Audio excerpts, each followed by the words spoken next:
सबके सम्मान के प्रतीक श्री जगत प्रकाश नड्डा जी, हमारे बीच में उपस्थित हमारे राष्ट्रीय उपाध्यक्ष असम के प्रभारी श्री बैजयंत पांडा जी, हमारे उत्तर पूर्व के संयोजक संबित पात्र जी, राष्ट्रीय सचिव कामाख्या प्रसाद दासा जी, हमारे सबको जो पार्टी में राज्य में हमको नेतृत्व दे रहा है, हमारे असम राज्य के सभापति श्री भवेश कलिता जी, आमार सभात उपस्थित असम सरकारों मंत्री सकल, भारतीय जनता पार्टीर विभिन्न दायित्व थका आमार ऑफिस बेयार सकल, प्राक्तन सभापतिबृंद, विधायक सकल, भारतीय जनता पार्टीर राज्यिक कार्यनिर्वाहकर सदस्य सकल और आमंत्रित सदस्य सकल, 2024 सनर निर्वाचনৰ प्राक मुहूर्तत भारतीय जनता पार्टीर এই कार्यनिर्वाहक बैठकখন অতিকে গুৰুত্বপূৰ্ণ আৰু এই कार्यनिर्वाहक बैठकখনত आमार दलर राष्ट्रीय सभापति श्री नाड्डा डांगरियार उपस्थितिये এই कार्यनिर्वाहकখনৰ तात्पर्य আৰু সৌষ্ঠৱ দুইটাই বৃদ্ধি কৰিছে। আমি অসমবাসী ৰাইজৰ হৈ নাড্ডা ডাঙৰীয়াক আদৰণি জনাইছো।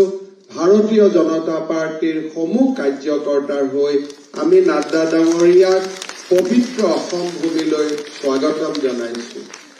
हमारे सबके लिए सौभाग्य है कि हमारा प्रदेश का कार्यकारिणी में राष्ट्रीय सभापति खुद हमारे बीच में उपस्थित है। हमारे लिए इससे ज्यादा सम्मान का विषय कुछ भी नहीं हो सकता है। मैं नाड्डा जी को असम का पावन भूमि में स्वागत करता हूँ। नाड्डा जी का नेतृत्व में 2023 सन में हमारा भारतीय जनता पार्टी को खूब कामयाबी मिला। नड्डा जी का नेतृत्व में 2023 सन में हमने दूसरा बार त्रिपुरा में सरकार बनाने में कामयाब हुआ। फिर 2023 सन में ही हमारे मेघालय में सरकार बने, नागालैंड में सरकार बने। दूसरा बार नागालैंड में भारतीय जनता पार्टी ने बहुत अच्छा प्रदर्शन करने में कामयाब हुआ। फिर गुजरात का चुनाव हुआ। नड्डा जी का नेतृत्व में हमने गुजरात का चुनाव जीता।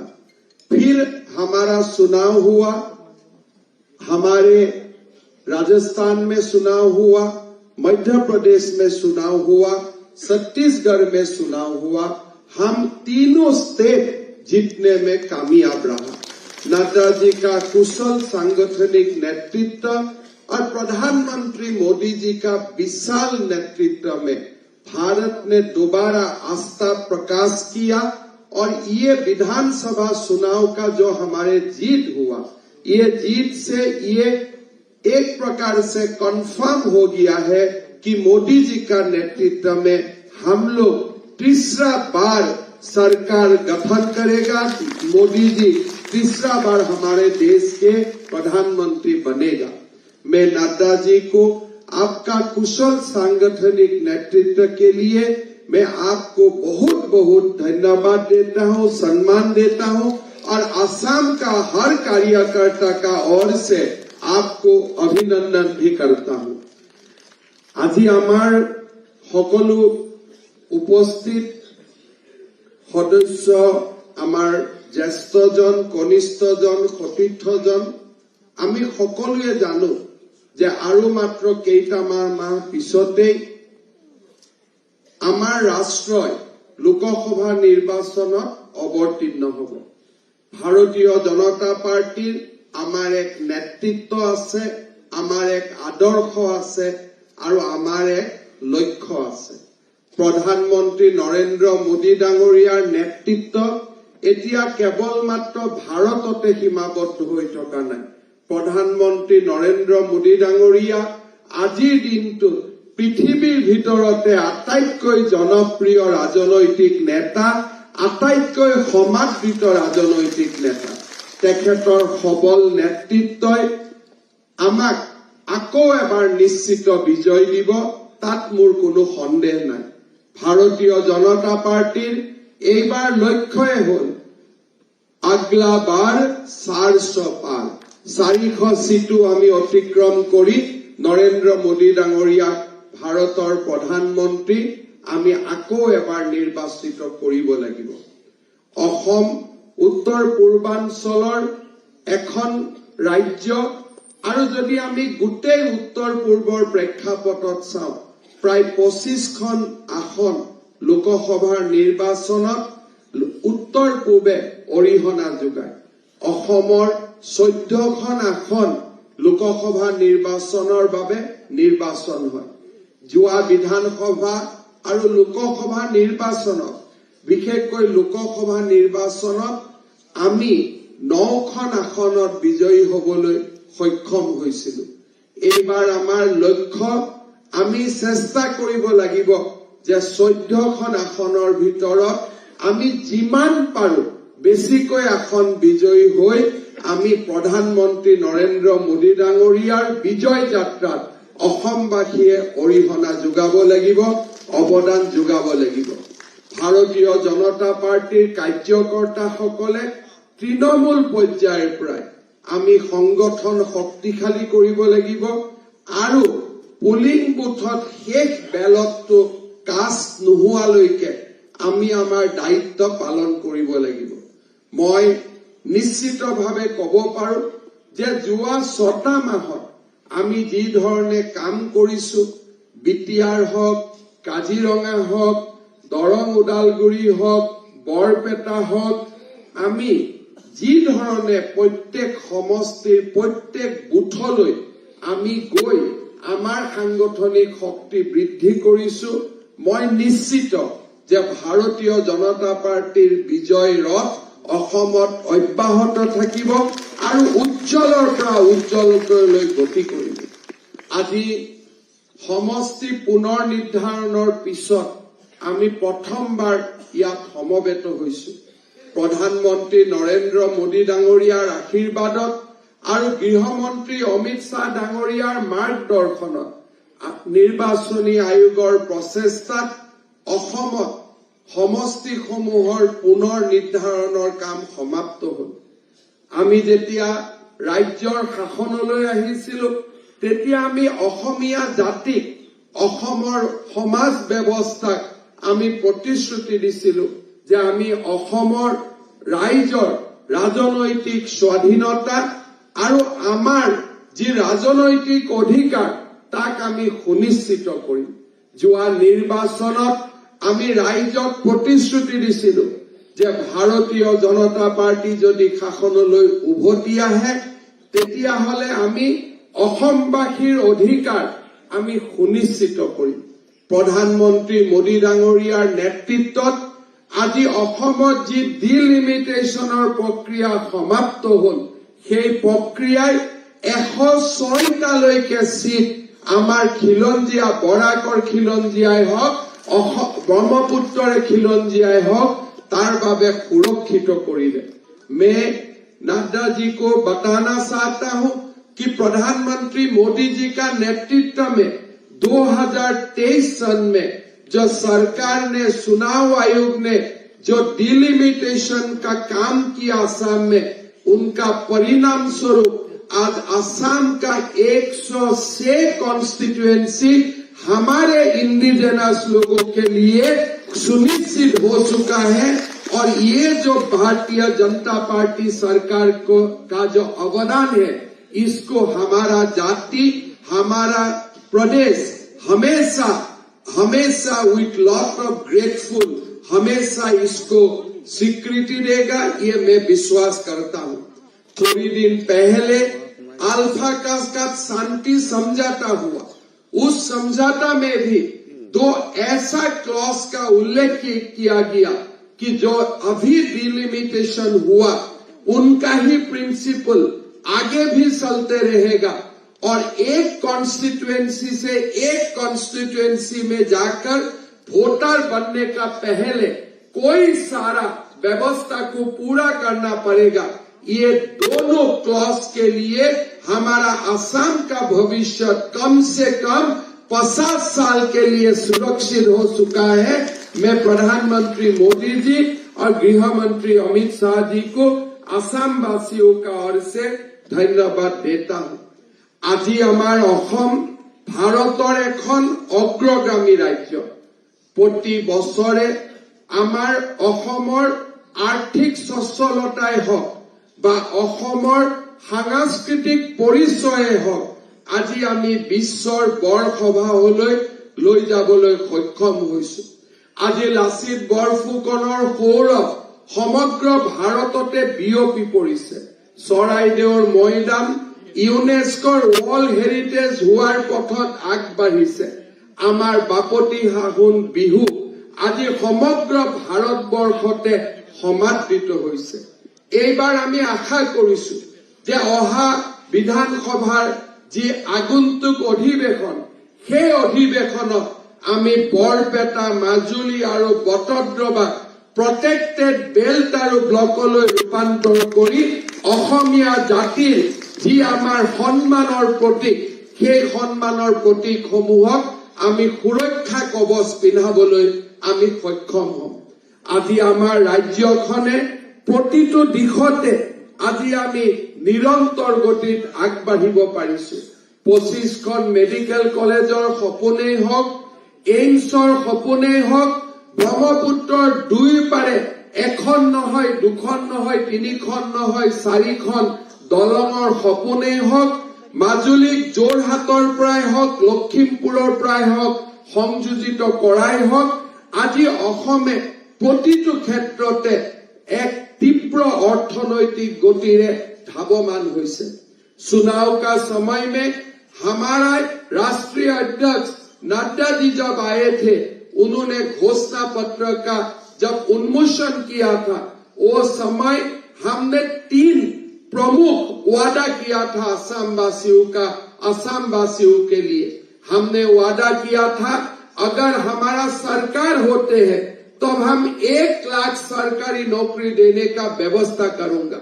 मैं गौरव का साथ बोल सकता हूं कि 90,000 युवकों का हमने 3 साल में सरकारी नौकरी देने का काम किया और 40,000 और पोस्ट का हमने एडवर्टाइज भी देने में सक्षम हुआ। आज हमने जब मिशन वसुंधरा का स्टार्ट किया था तो लोगों का मन में प्रश्न था, क्या ये मिशन वसुंधरा का सुजोग लेके हुए क्या असम का जो मूल निवासी है क्या वो लोग भी जमीन का अधिकार मिलेगा? हमने 3 लाख लोगों के लिए हम जमीन का व्यवस्था किया और उसमें 80% जमीन खाली हमने एसटी, एससी और ओबीसी लोगों के लिए हमने सुरक्षित किया। মানুহৰ মনত থকা প্ৰশ্ন, আজি যদি 90,000 চাকৰি পোৱা লৰাৰ যদি আমি এটা এটাকৈ নাম চাম তাতো খিলঞ্জীয়াৰ বিজয়, আৰু যদি আমি মিছন বসুন্ধৰাত পোৱা এটা এটাকৈ যদি হিতাধিকাৰীৰ নাম চাওঁ তাতো আমাৰ অসমৰ মূল নিবাসীসকলৰ গৌৰৱ ধ্বজা আজি বিজয়েৰে উৰিবলৈ সক্ষম হৈছে। आज असम में कानून व्यवस्था में परिवर्तन हुआ। कानून का जो परिभाषा था, प्रति साल अगर 1.5 लाख केस असम में रजिस्टर होते थे, आज 7,000 तक वो केस का रजिस्ट्रेशन भी कम हो चुका है और असम में एक शांति का माहौल भी कायम हो चुका है। आज असम हर जिलों में, हर गांव में आज हम लोग डेवलपमेंट कर रहा हूं, हम विकास का और आगे बढ़ रहा हूं। चुनाव का समय भारतीय जनता पार्टी ने ये वादा किया था कि अगर हमारा सरकार आते हैं हम 2 लाख रुपया करके हमारा युवाओं को हम देने का व्यवस्था करूंगा और वही धन से हमारे अनएम्प्लॉयड लोग अपना व्यवसाय शुरू करेगा। इस काम का भी हमने आगे कर दिया। हमारा ये एक ऐलान था कि हमारा जितना लोगों का, माताओं का माइक्रो फाइनेंस का लोन था, हम वो भी रिहा कर दूंगा। 25 लाख माताओं का, 19 लाख माताओं का लोन हमने रिहा भी कर दिया और वो लोग दोबारा लोन लेने का काम भी शुरू कर दिया है। और दोबारा लोन लेने का बाद वो लोग निरंतर लोन भी अभी बैंक में रिटर्न कर रहा है। असम का सेल्फ हेल्प ग्रुप जो बैंक से लोन लेता है, हमारा लोन रिटर्न का परसेंटेज आज 99.2% तक हम लोग पहुंच चुका है। असम एक छोटा प्रदेश है, मध्य प्रदेश का अगर हम कंपेयर करता हूं, असम एक छोटा प्रदेश है। मध्य प्रदेश ने एक दिन में ही 4,23,000 प्रधानमंत्री आवास योजना का घर का विमोचन किया था। मैं नड्डा जी को बताना चाहता हूं, अभी मैं जाके प्रधानमंत्री जी को मिल के आया हूं और मैं उनको आमंत्रण किया हूं कि आप एक दिन में ही 6 लाख लोगों को प्रधानमंत्री आवास योजना का आप उन्मोचन करके उनका गृह प्रवेश करवा दीजिए। लोगों को बहुत खुश है कि हम आज आपने जो भी पैसा दिया था उनको हमने पूरा कंप्लीट कर दिया है। हमने धन का हमने अक्सर से उपयोग किया हो और फरवरी महीना में हम तैयार हो जाऊंगा कि 6 लाख हाउस, 6 लाख आवास हम एक ही मंच से हम लोगों को वितरण का काम शुरू कर दूंगा। हमने आगे भी बढ़ा, प्रधानमंत्री आवास योजना का साथ साथ सीएम आवास योजना का भी काम हमने शुरू कर दिया हो। प्रधानमंत्री आयुष्मान भारत, 30 लाख फैमिली को प्रधानमंत्री आयुष्मान भारत योजना का लाभ मिल रहा है। जो नड्डा जी जब हेल्थ मिनिस्टर था तब ये स्कीम भारत का गरीबों के लिए उपहार हिसाब से मोदी जी ने दिया था। आज हम 30 लाख लोगों का साथ साथ, 30 लाख फैमिली का साथ साथ हमने आज सीएम आयुष्मान असम का शुरुआत किया। जो बाकी भी बीपीएल और 35 लाख है उनको भी स्टेट गवर्नमेंट ही सालाना 5 लाख रुपया का हेल्थ स्कीम देने का काम करेगा। आज वो स्कीम का भी हमने शुरुआत कर दिया हूँ। हमारा असम में हम एक बहुत बड़ा स्कीम अभी लेके आ रहा हूँ। हमारा असम में 40 लाख महिला सेल्फ हेल्प ग्रुप का मेंबर्स है। ये हमने धीरे धीरे काम करते करते ये 40 लाख महिलाओं में 7 लाख महिला अभी तक लाखपति बन चुका है। लेकिन हमारा ये हिस्सा है कि ये सारा 40 लाख महिला आगामी 2 साल में लाखपति बन जाए। हमने एक अनोखा स्कीम का भी निर्माण किया हो कि हमारा माताओं को हम कोई एक बिजनेस प्लान का मुताबिक काम करने के लिए हम 10,000 रुपया पहला साल दूंगा। सरकार 4,000 को रुपया माताओं के लिए खर्चा करेगा। फिर अगली साल माताओं को हम बैंक का साथ लिंकेज करवाऊंगा। 25,000 रुपया का बैंक से लोन दिलवाऊंगा और 12,500 रुपया उनमें भी हम स्टेट से सब्सिडी करूंगा। और तीसरा साल हम माताओं को 50,000 रुपया बैंक से लोन दिलवाऊंगा और उसमें भी हम इंटरेस्ट सबवेंशन 3% का हम इंटरेस्ट सबवेंशन करके दूंगा। मतलब 3 साल में हम असम का माताओं को 10,000 रुपया से ले जाके 50,000 रुपया तक मिलने के लिए हमने अपना एक बहुत ही बड़ा योजना हम अभी शुरू करने जा रहा हूँ। नड्डा जी को मैं बताते हुए मैं अपने आप को खुश महसूस कर रहा हूँ कि असम का फॉरेस्ट से जितना लोग भी फॉरेस्ट को अतिक्रमण किया था, हमने सारे अतिक्रमण खाली करने के लिए हमने दिन रात काम कर रहा हो और आज हम असम का अतिक्रमण खाली करने में सफल भी हुआ और 8,000 हेक्टेयर जमीन हमने ये संडे योग बांग्लादेशी लोगों से हमने मुक्त करवाया और 48,000 से ज्यादा घर को हमने एविक्ट किया। उसमें जो गरीब है उनको हमने पुनर्संस्थापित भी किया लेकिन जो गरीब नहीं है उनको हमने सिखाया कि आपको हमारा फॉरेस्ट का लैंड दखल करने में आपका कोई अधिकार नहीं है। आप लोग हमारा जो एनवायरमेंट है उनको खराब करने का हमारे कुछ आप लोगों का अधिकार नहीं है। मैं अभी अभी आपको बता रहा था 2021 सन में असम में क्राइम रजिस्टर होते थे 1,33,240। इस साल 2023 सन में हमारा क्राइम रजिस्टर हुआ है 63,000। It's a reduction of 100% in the crime figure. तो ऐसा एक असम में एक माहौल बन चुका है। अभी हमारा मन है कि असम को एक बहुत बड़ा औद्योगिकरण का ओर लेके जाना। मैं आशा कर रहा हूं कि जनवरी फरवरी में असम के लिए और खुशी का खबर आएगा और असम में औद्योगिकरण का एक नया माहौल पैदा हो जाएगा, ऐसा हमारा विश्वास है और उस दिशा में हम लोग निरंतर काम कर रहा हूं।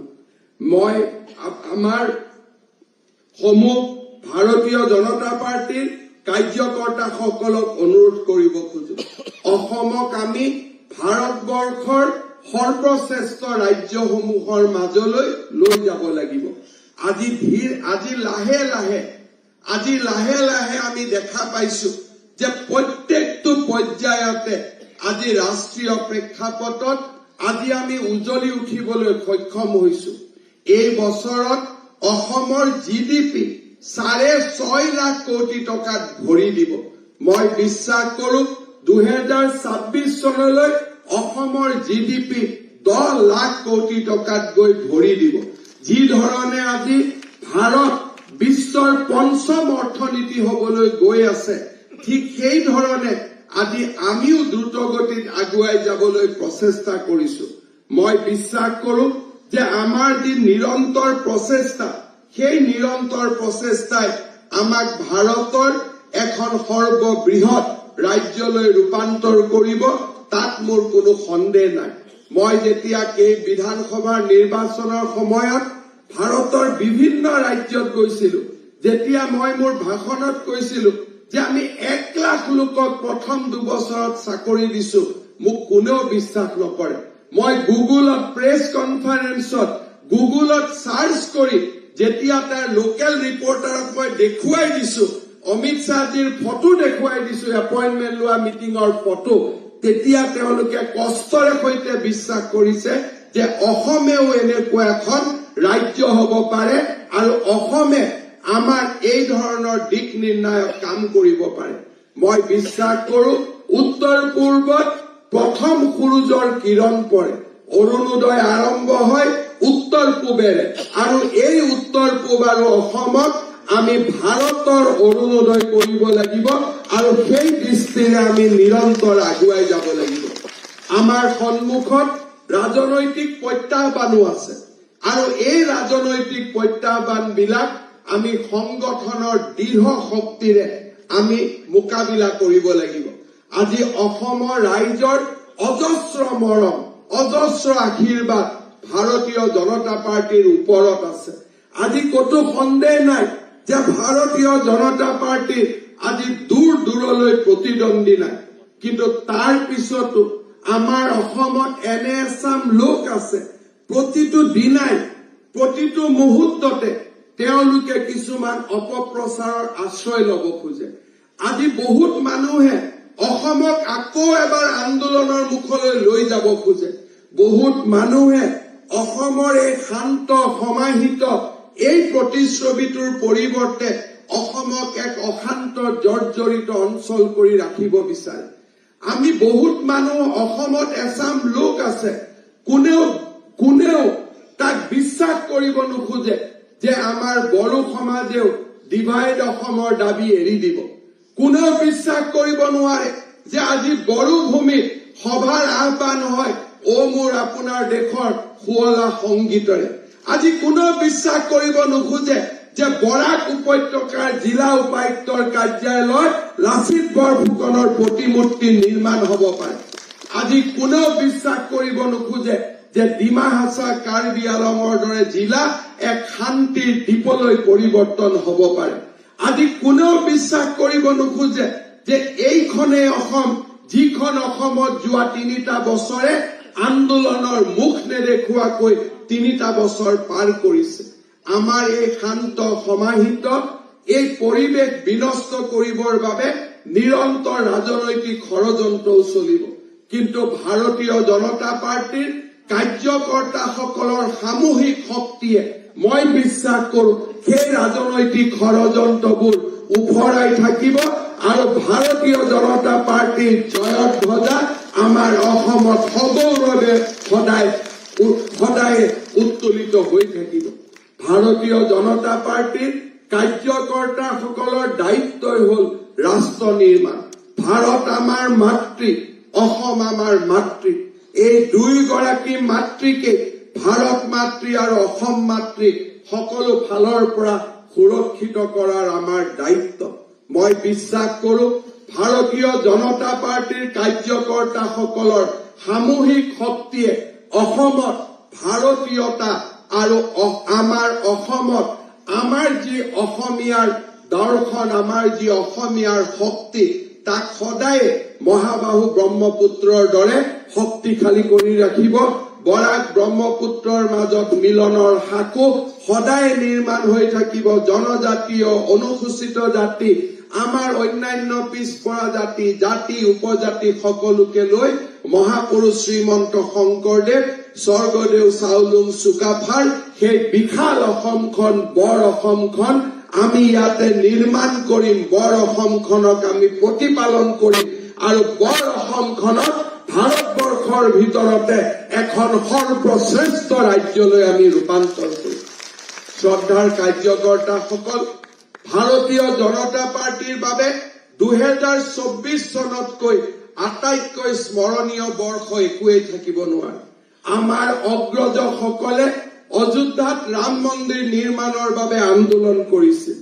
আমাৰ অগ্ৰজসকলে কৰ সেৱা কৰি ৰাম মন্দিৰৰ সপোন দেখিছিল। প্ৰধানমন্ত্ৰী নৰেন্দ্ৰ মোদী ডাঙৰীয়াৰ বিশাল নেতৃত্বত অহা 22 জানুৱাৰী তাৰিখে আমি ভাৰতীয়সকলে 500 বছৰৰ গোলামীৰ পৰা আঁতৰি আহি আমি ৰাম ৰাজ্য প্ৰতিষ্ঠাৰ দিশত আকৌ এবাৰ অগ্ৰসৰ হম।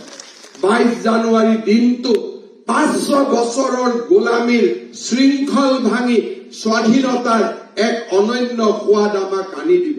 22 জানুৱাৰী দিনটো আমি এক গাম্ভীৰ্য আৰু কৃতজ্ঞতাৰে পালন কৰিব লাগিব।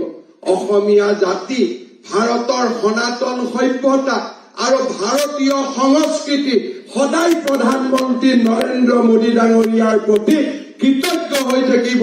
500 বছৰৰ গোলামীৰ শৃংখল ভাঙি আমাক স্বাধীনতাৰ সোৱাদ দিয়া বাবে মই ভাৰতীয় জনতা পাৰ্টিৰ কাৰ্যকৰ্তাসকলক অনুৰোধ কৰিম, 22 জানুৱাৰীৰ দিনটো আমাৰ প্ৰত্যেকৰে ঘৰত, অসমবাসীৰ ঘৰত আমি একোটাকৈ চাকি প্ৰজ্বলিত কৰি আমি ৰাম ৰাজ্যৰ আহ্বান কৰিম আৰু প্ৰধানমন্ত্ৰী মোদী ডাঙৰীয়াক আমি কৃতজ্ঞতাৰে সৈতে উপচাই দিম। 22 জানুৱাৰী দিনটো আমি স্মৰণীয় কৰি ৰাখিম। 21 জানুৱাৰী দিনটোত যুৱ মৰ্চাই বিভিন্ন ধৰণৰ কাৰ্যসূচী ল'ব, তাক আমি সফল কৰিম।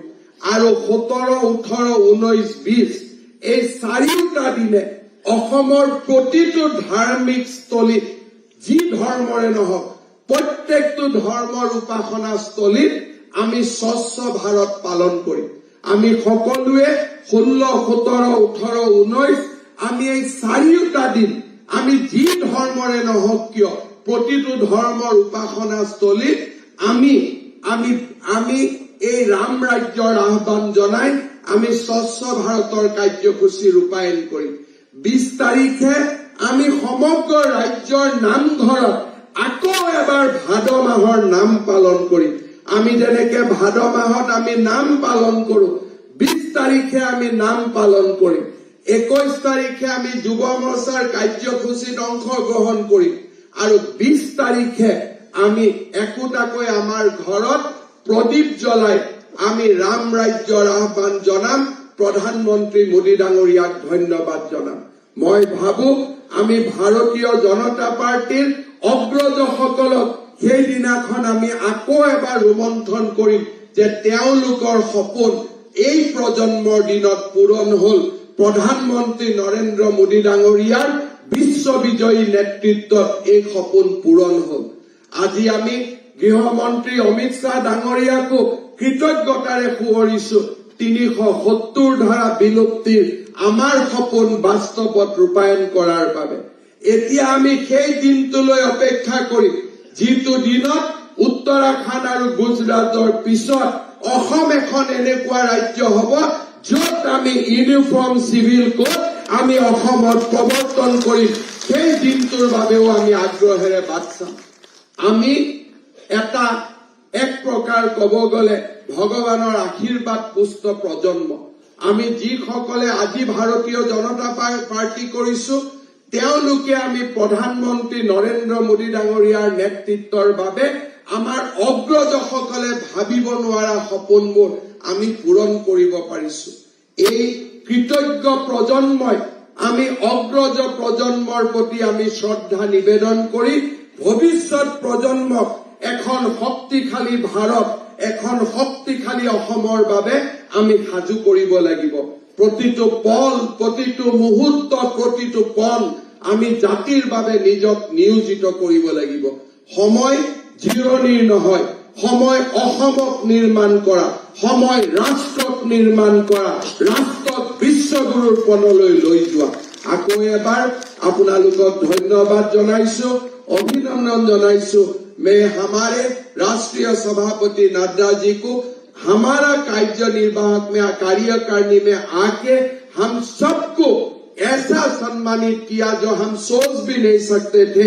इसके लिए और आपका गरिमामयी नेतृत्व के लिए आपको मैं और एक बार धन्यवाद देते हुए मैं मेरा वाणी का विराम देता हूं। मेरा साथ सब लोग बोलिए भारत माता की, भारत माता की, नरेंद्र मोदी, नरेंद्र मोदी, जगत प्रकाश नड्डा, जगत प्रकाश नड्डा, वंदे वंदे। बहुत बहुत धन्यवाद। धन्यवाद माननीय मुख्यमंत्री महोदय।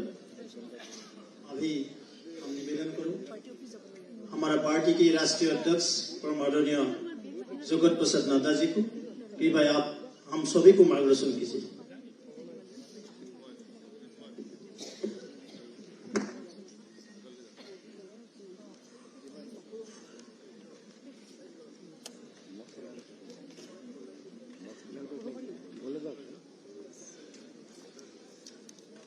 आज के इस प्रदेश कार्य समिति के समापन कार्यक्रम में मंच पर उपस्थित हमारे भारतीय जनता पार्टी और हमारे असम प्रदेश के यशस्वी मुख्यमंत्री सम्मानीय हेमंत बिश्व शर्मा जी, हमारे प्रदेश के अध्यक्ष श्री भावेश कलिता जी, हमारे प्रभारी बैजयंत पांडा जी जो हमारे राष्ट्रीय उपाध्यक्ष हैं, हमारे नॉर्थ ईस्ट के कोऑर्डिनेटर श्री संबित पात्रा जी, राष्ट्रीय मंत्री और राज्यसभा में मेरे साथी कामाख्या ताशा जी, हमारे सह प्रभारी पवन शर्मा जी, हमारे राज्यसभा में सांसद और मेरे साथी श्री पवित्र जी, यहाँ उपस्थित सभी वरिष्ठ असम प्रदेश के मंत्रीगण, सांसदगण, विधायकगण, पार्टी के पदाधिकारी और हमारे सभी वरिष्ठ जिला अध्यक्ष और पार्टी के सभी सम्मान्यगण और मीडिया के मेरे साथी, प्रिंट मीडिया और इलेक्ट्रॉनिक मीडिया के मेरे साथी, आज मुझे इस एग्जीक्यूटिव के इस कार्यकारिणी के समापन के कार्यक्रम में आने का सौभाग्य प्राप्त हुआ और जिस तरीके से मेरे आगमन पर असम प्रदेश की भारतीय जनता पार्टी ने मेरा अभिनंदन किया, मेरा स्वागत किया, जो उत्साह मैंने देखा, जो उमंग मैंने देखी, जो तरंग मैंने देखी, सबसे पहले तो मैं उसके लिए आप सबको हार्दिक धन्यवाद देता हूं। धन्यवाद। मुझे खुशी है कि आज मुझे मां कामाख्या के दर्शन करने का भी सौभाग्य मिला। जब मैं मां कामाख्या की भूमि पर आया हूं तो आप सबके साथ मिलकर माता के चरणों में शीश झुकाकर अपनी बात को प्रारंभ करता हूं और मां कामाख्या को याद करता हूं। आने वाले समय में बिहू का उत्सव आने वाला है।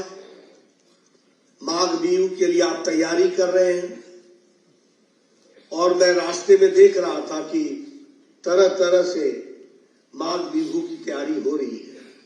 मैं आपको बिहू की भी हार्दिक बधाई और शुभकामनाएं देता हूं।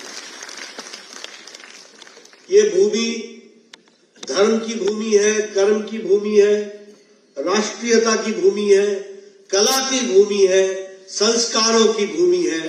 ऐसी भूमि को, अहम प्रदेश को मैं नमन करता हूं। जब मैं धर्म की भूमि, कर्म की भूमि बोलता हूं तो यह वीरों की भूमि भी है।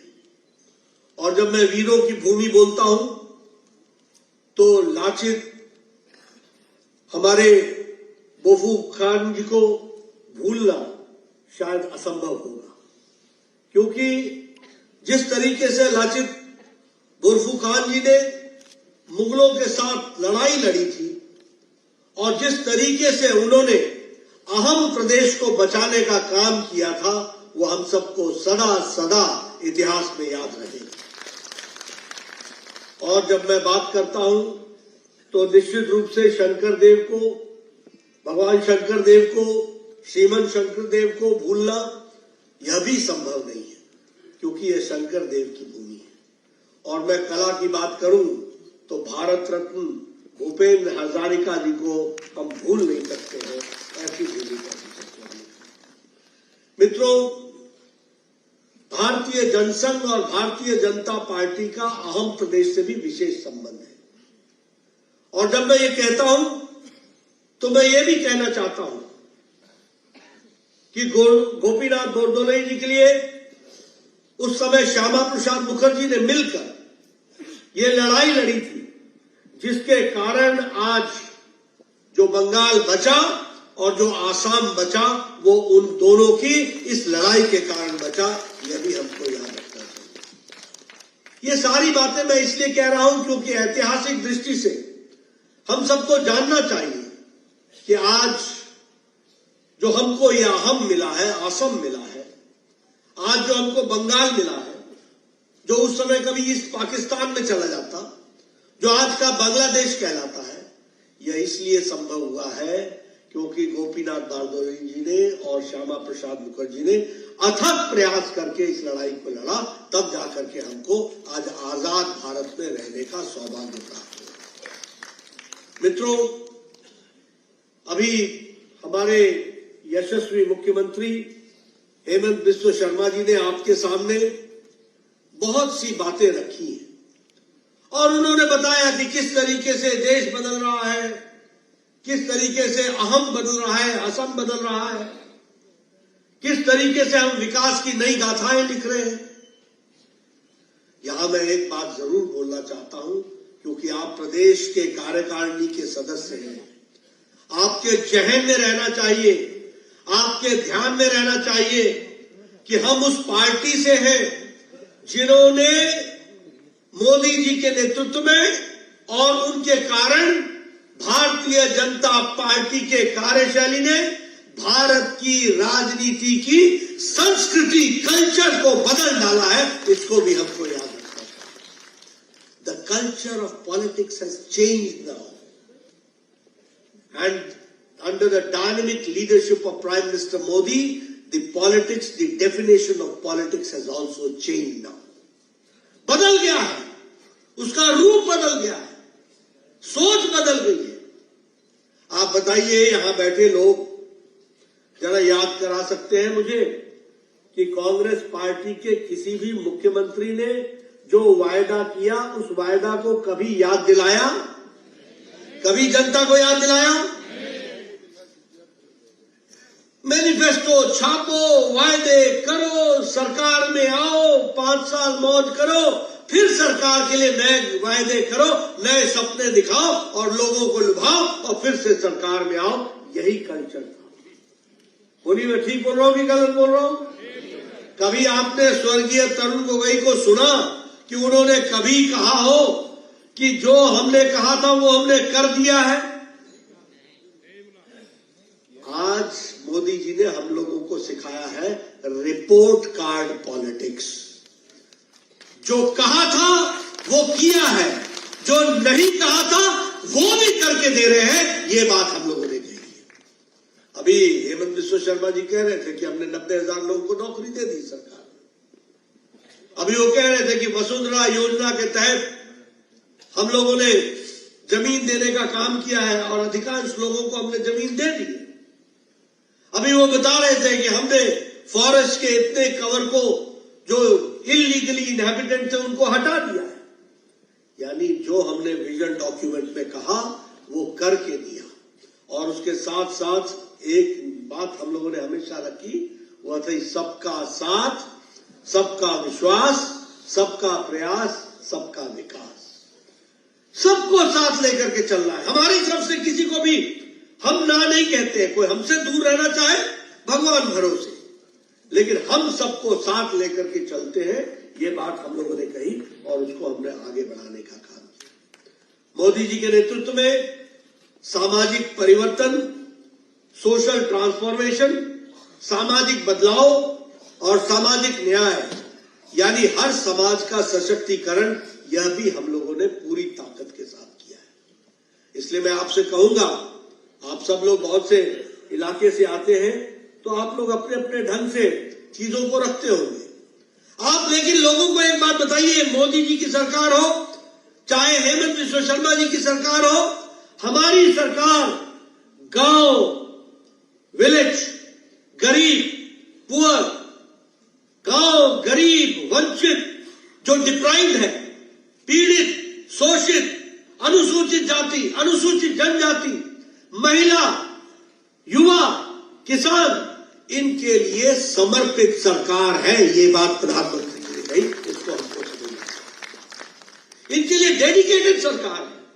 और इसीलिए मोदी जी ने कहा ज्ञान, हमारी 4 ही जातियां हैं, गरीब, युवा, अन्नदाता, किसान और नारी शक्ति। ज्ञान, GYAN, G फॉर गरीब, Y फॉर यूथ, युवा, A फॉर अन्नदाता और N फॉर नारी शक्ति। यही 4 जातियां हैं। अगर नारी का उत्थान होता है, अगर युवा का उत्थान होता है, अगर अन्नदाता किसान का उत्थान होता है और गरीब को ऊपर उठाया जाता है तो देश आगे बढ़ जाता है। इस बात को हमको याद रखकर के चलना है। और इसीलिए प्रधानमंत्री गरीब कल्याण अन्न योजना, आप जरा लोगों को बताओ, 80 करोड़ की जनता को हम 5 किलो गेहूं या 5 किलो चावल दे रहे हैं, प्रधानमंत्री दे रहे हैं, अगले 5 साल तक रहेगा। और आपको जानकर के खुशी होगी कि इस 80 करोड़ में 2.5 करोड़ 2.5 करोड़ आर फ्रॉम असम, जिनको 5 किलो गेहूं या 5 किलो चावल दिया जा रहा है। और इसका फायदा क्या हुआ है? इसका फायदा हुआ है कि आज BPL से, बिलो पॉवर्टी लाइन से, आज देश में 13.5 करोड़ लोग गरीबी की रेखा से ऊपर उठ गए। 13.5 करोड़। एंड ये हम नहीं कह रहे, I am not saying this, this is said by International Monetary Fund. अति गरीबी, extreme poverty has been reduced by less than 1%, 1% से भी कम हो गई है। आयुष्मान भारत और आयुष्मान भारत के साथ आपका आयुष्मान असम मुख्यमंत्री योजना, इन दोनों ने मिलकर के आज असम में कोई भी गंभीर बीमारी के लिए इलाज की व्यवस्था सरकार कर रही है। ये भी हमको समझ लेना चाहिए। Did we ever thought of it? Did we ever think of it? कभी हमने सोचा था? यहां बैठे हैं प्रथम पंक्ति में सारे MLA MP। आप बताइए, आज से 10 साल पहले आप चिट्ठी लिखते थे कि नहीं लिखते थे? प्रधानमंत्री जी, मुख्यमंत्री जी, इसका बाईपास होना है, इसका वैल्व लगना है, इसका किडनी का ऑपरेशन होना है, इसका लिवर का ट्रांसप्लांट होना है, इसको पथरी निकालनी है, इसको 1.5 लाख दे दो, इसको 2 लाख दे दो, इसको 3 लाख दे दो, इसको 4 लाख दे दो। आप एप्लीकेशन लिखते थे कि नहीं लिखते थे? आज 50 crore people, 10 crore 74 lakh families have been given 5 lakh health cover every year for fighting against these diseases. और जो बच गया उसको हमारे हेमंत बिस्वा शर्मा जी ने उनको साथ में जोड़ लिया। जल जीवन मिशन में हर के घर में पानी पहुंचने की हमने योजना बनाई है। महिला सशक्तिकरण के साथ देखें तो स्वच्छता अभियान, आपके यहां 41 लाख टॉयलेट्स बने, 41 lakh out of 12 crore. That means 41 lakh female बहनें बेचारी अपने दैनिक नित्य कर्म के लिए पब्लिक में जाया करती थी, पब्लिक स्थानों पर जाया करती थी, खेतों में जाया करती थी। प्रधानमंत्री मोदी जी ने 12 करोड़ लोगों को, महिलाओं को इज्जत से जीने का, लाइफ विद डिग्निटी दी है, तो नरेंद्र मोदी जी ने दी है। यह भी हमको जानना है।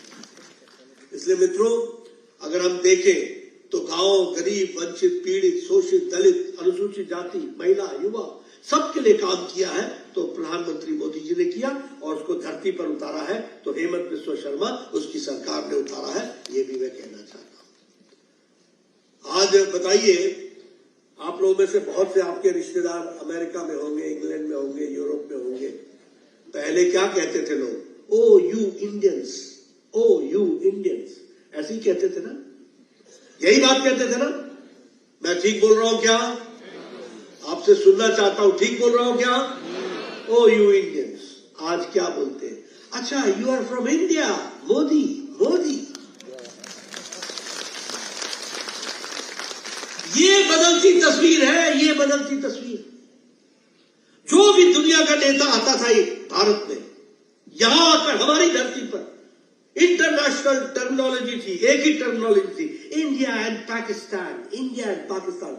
जब इंडिया बोलते थे तो पाकिस्तान बोलते थे, जब इंडिया बोलते थे तो साथ में पाकिस्तान जोड़ते थे। ये इंटरनेशनल फ्रेज था, ये इंटरनेशनल फ्रेजियोलॉजी थी। अंतरराष्ट्रीय भाषा में इंडिया एंड पाकिस्तान ऐसे बोलते थे। मोदी जी के राज्य के बाद इंडिया इंडिया हो गया, भारत हो गया, पाकिस्तान कहां पहुंच गया? पाकिस्तान जाने। अब कोई नहीं बोलता इंडिया एंड पाकिस्तान, कोई नहीं बोलता। Everybody talks about India, everybody talks about Bharat. ये फर्क आया है। आज हम 11वीं इकोनॉमी से छलांग लगा करके we are the 5th largest economy now, we are 5th largest. और किसको हरा के, किसको ओवरटेक किया? ब्रिटेन को, जिसने हमारे देश को 200 साल राज किया, उसको ओवरटेक किया। और आप 2024 में फिर से मोदी जी को लाएंगे और 2027 में India will become the 3rd economic power in the world, 3rd economic power. ये हमारा ट्रांसफॉर्मेशन। आपके पास मोबाइल है, सबके पास। 10 साल पहले आपके मोबाइल पे लिखा होता था मेड इन चाइना।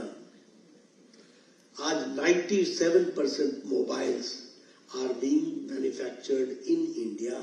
उसमें लिखा है मेड इन इंडिया, 97%। एप्पल भी अब मेड इन इंडिया का मिल रहा है। स्टील में हम नंबर 4 से नंबर 2 में पहुंच गए। ऑटोमोबाइल मार्केट में हम नंबर 3 पर पहुंच गए। फार्मास्यूटिकल्स में देश का, दुनिया का सबसे सस्ता और इफेक्टिव दवा बनाने वाला भारत बन गया। 108% हमारा एक्सपोर्ट बढ़ गया।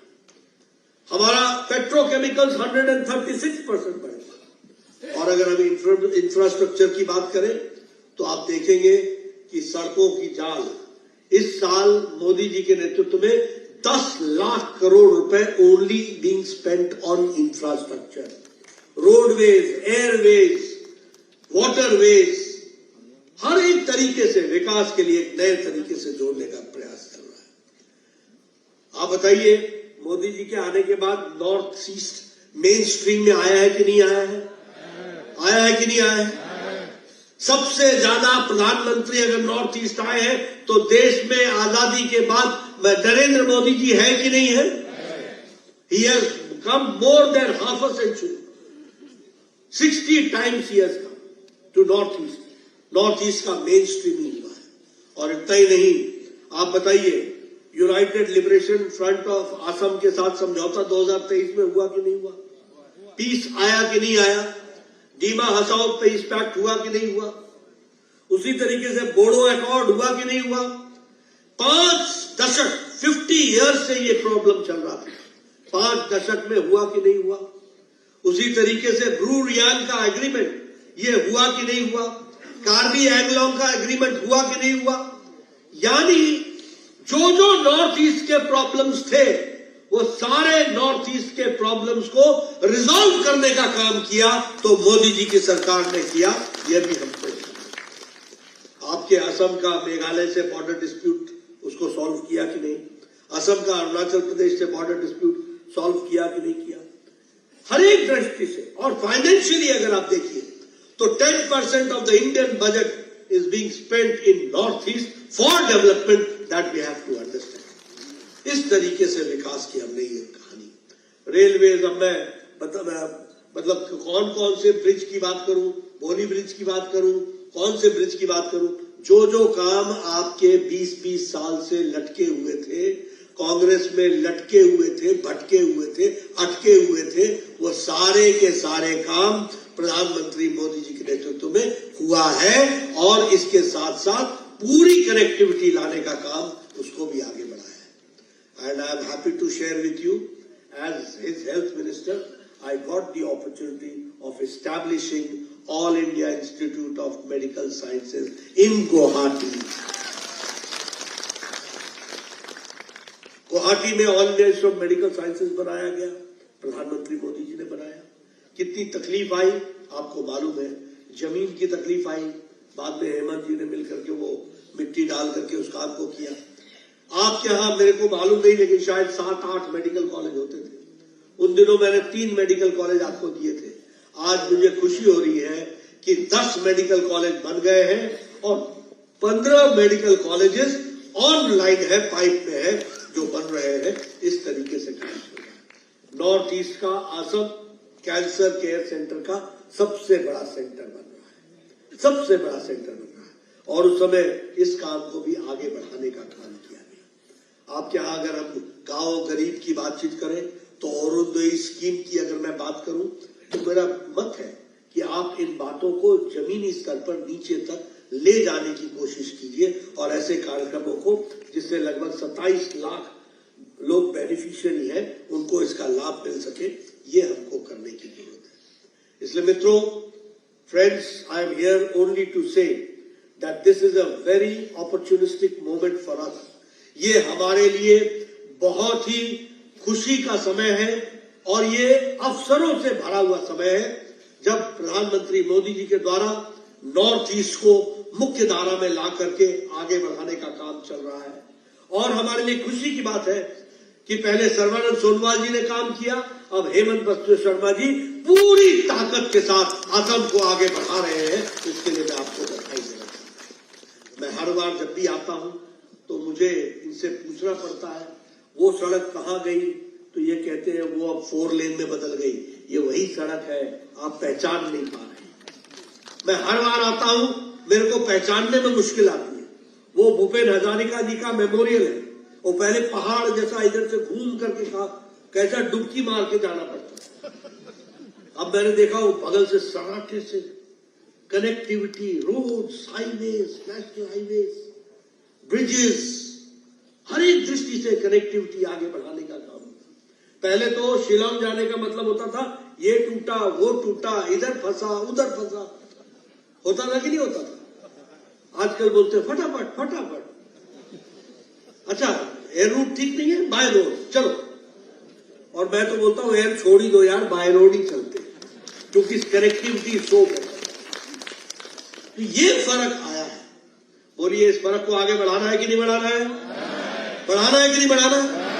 बढ़ाना है तो फिर कमल को संभाल के रखना है और आगे बढ़ाना है।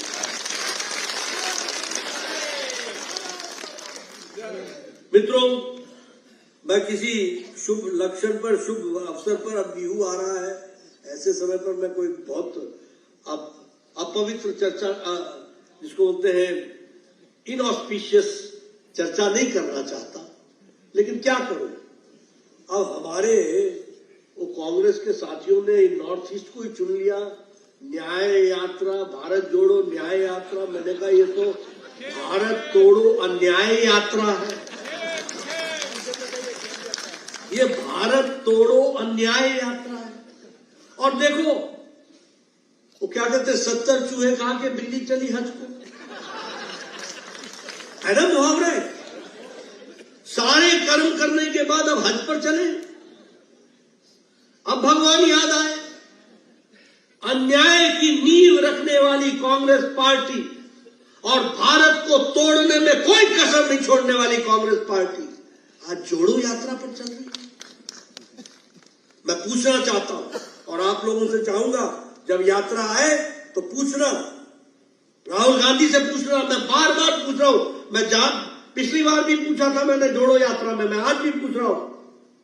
देखो, सफेद सफेद होता है, काला काला होता है, सच सच होता है, झूठ झूठ होता है, ईमानदारी ईमानदारी होती है, बेईमानी बेईमानी होती है।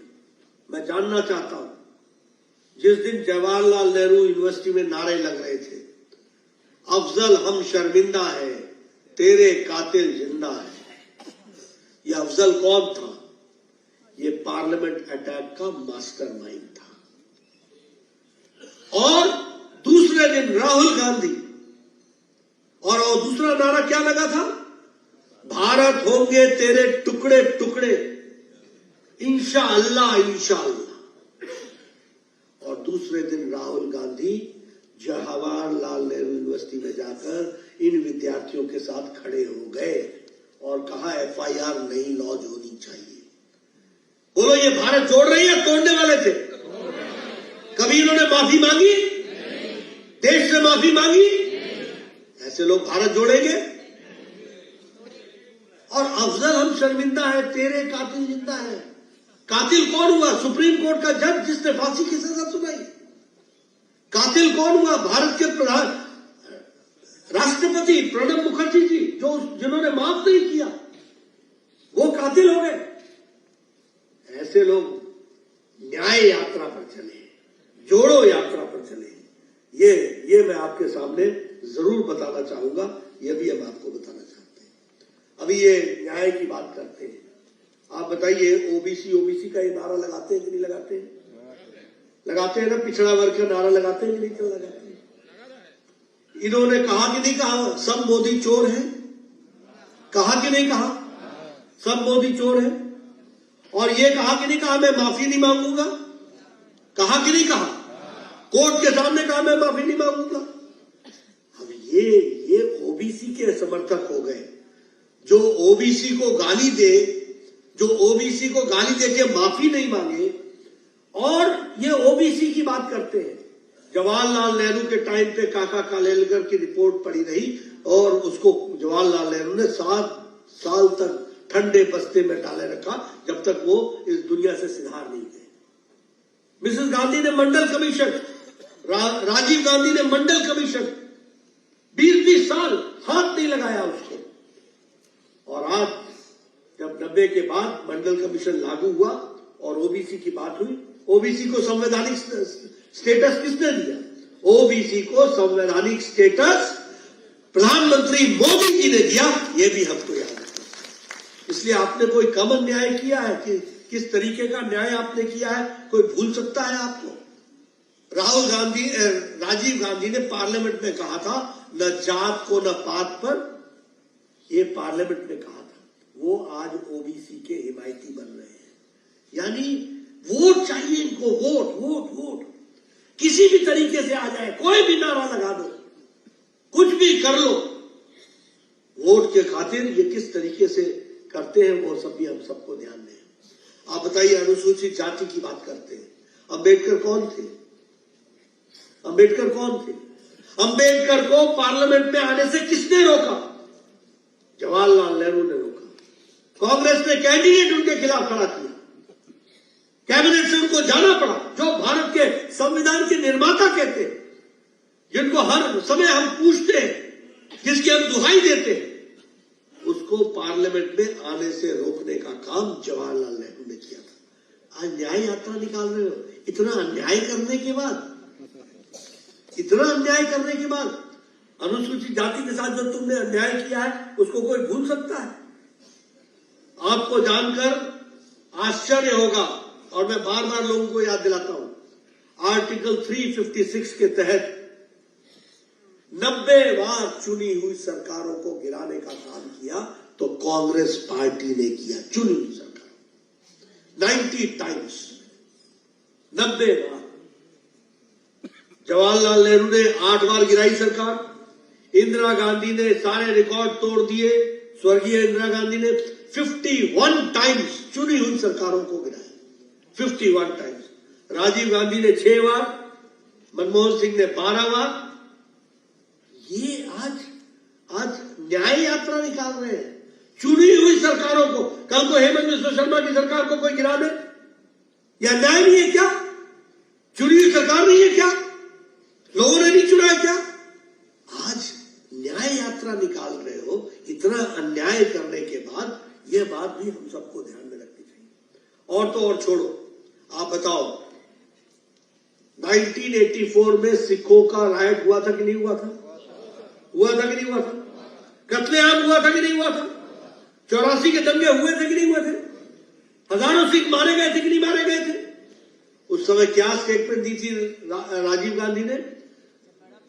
जब बड़ा पेड़ गिरता है तो धरती हिलती है। आप बताइए, ये न्याय यात्रा निकालेंगे इतना न्याय करने के बाद? आज इन तक माफी नहीं मांगी है। मैं चाहूंगा कि जब राहुल गांधी यहां पर यात्रा लेके आए तो आप पूछिए उससे कि सन 84 के दंगों के बारे में तुमको क्या कहना है, क्या तुमको उससे माफी मांगनी है कि नहीं मांगनी? और उसी तरीके से अगर हम बात करें तो क्या शाहबानू का केस याद है आपको? आपको शाहबानू का केस याद है ना? राजीव गांधी ने कानून बदल करके वो शाहबानू को जो न्याय मिला हुआ था, उस न्याय को भी अन्याय में परिवर्तित करने का काम किया। तो राहुल गांधी के पूज्य पिताजी राजीव गांधी ने किया। शाहबानू के केस में कोर्ट ने उनको कहा था कि उनको न्याय मिलना चाहिए, उनको राहत मिलनी चाहिए। कानून बदल डाला वोट बैंक की राजनीति के खातिर, अपीसमेंट के खातिर, तुष्टीकरण के खातिर कानून बदल डाला।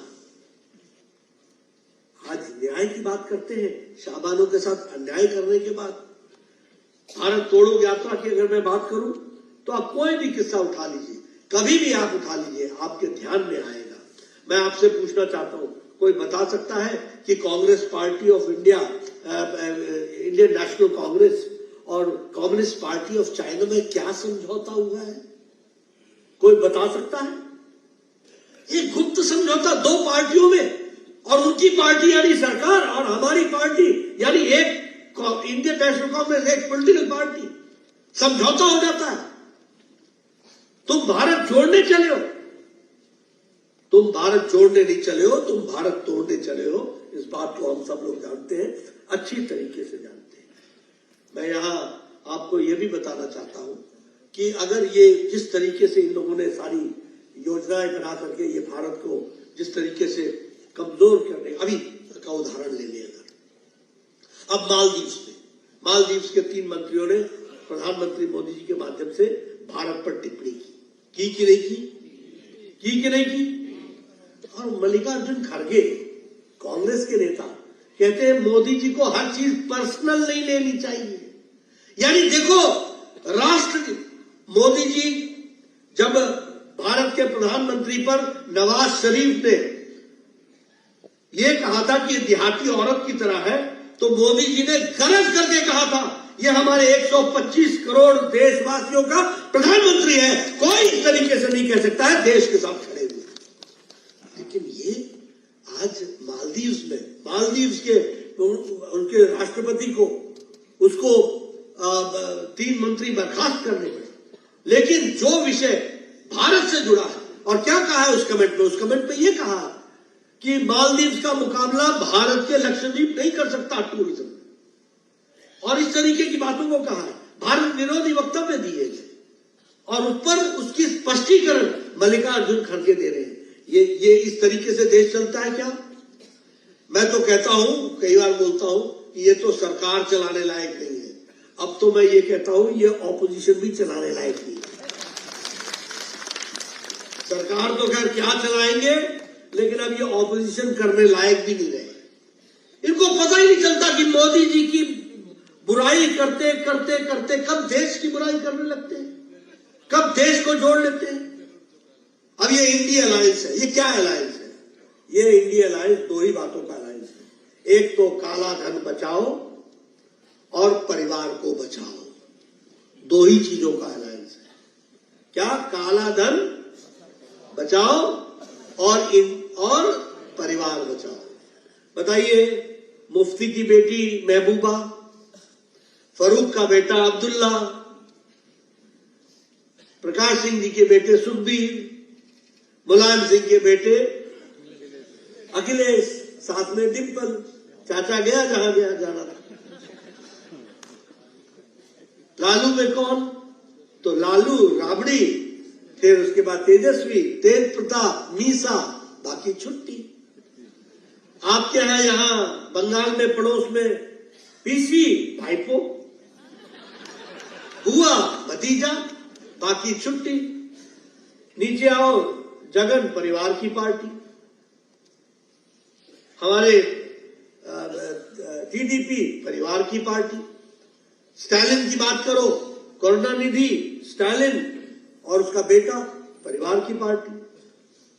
महाराष्ट्र तेलंगाना करो तो केसीआर, उसकी बेटी केटीआर, परिवार की पार्टी। उससे आगे आओ, शरद पवार, सुप्रिया सुले, अजीत पवार चले गए। ये सब अपने बेटे बेटियों को बचा रहे हैं। अब आप दूसरी बात बताओ, सबके ऊपर सीबीआई के केसेस है कि नहीं है? है कि नहीं है? सबके काले धन के डिस्प्रोपोर्शनेट ऑफ प्रॉपर्टी है कि नहीं है? तो ये इंडिया अलायंस नहीं है, ये परिवार और प्रॉपर्टी बचाने का अलायंस है। इसको इंडिया अलायंस मत कहो, ये तो परिवार प्रॉपर्टी अलायंस है। तुम मेरी पीठ खुजलाओ, मैं तुम्हारी पीठ खुजलाऊं। तुम मेरी पीठ सहलाओ, मैं तुम्हारी पीठ सहलाऊं। तुम मेरा साथ दो, मैं तेरा साथ देता हूं। कोई इनको भारत से लेना देना नहीं है, कोई लेना देना नहीं है। आप बताइए, ऐसे लोगों को आगे आने देना है क्या? आने देना है क्या? इनको प्रजातांत्रिक तरीके से जवाब देने की आवश्यकता है कि नहीं है? और 2024 में मोदी जी के आकर के फिर से बीजेपी, फिर से भारत को आगे बढ़ाने का काम करना है कि नहीं करना है? स्टेबिलिटी लानी है कि नहीं लानी है? ये सब कुछ अगर लाना है तो हमें अपनी जिम्मेवारी निभानी है।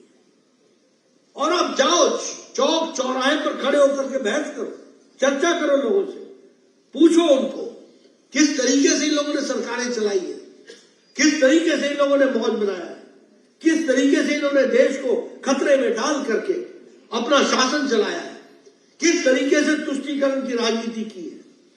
और आज हम कहते हैं कि गांव, गरीब, वंचित, पीड़ित, शोषित, दलित, महिला, युवा, किसान ये कह रहा है मोदी है तो मोदी है तो और दूसरा ये मोदी की गारंटी, ये मोदी की गारंटी है। और इसीलिए मैं आप सबसे निवेदन करूंगा कि पूरी ताकत के साथ आप भारतीय जनता पार्टी को, और आप सब बड़े खुशनसीब हैं कि आपको भारतीय जनता पार्टी में काम करने का मौका मिला है। राष्ट्रवादी ताकत के साथ आप खड़े हो, आप इसी तरीके से आगे बढ़ो। इन्हीं शब्दों के साथ बहुत बहुत धन्यवाद।